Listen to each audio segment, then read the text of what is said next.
এই মুহূর্তে বড় চমক, সংখ্যালঘু জেলা মালদার মোথাবাড়িতে তৃণমূলের প্রধান সহ কংগ্রেসে যোগদান। দেখুন প্লিজ।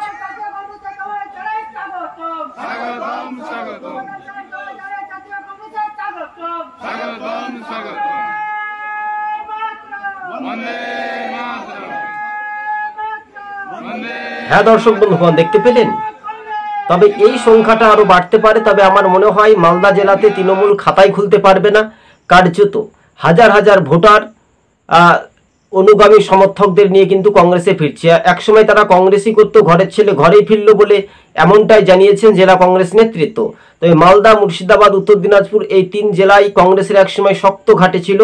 ফের মালদা জেলা কংগ্রেসের পুনরায় একেবারে ফিরে পেতে পারে বলে এমনটাই জানিয়েছেন দক্ষিণ মালদার কংগ্রেসের সাংসদ ঈসা খান চৌধুরী। রাজ্য রাজনীতিতেই কংগ্রেসের বড় চমক।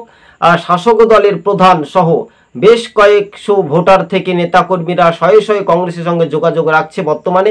কিন্তু তৃণমূলের ভাঙন, হাজার হাজার ভোটার তৃণমূল ছেড়ে কংগ্রেসে যোগদান। ধন্যবাদ।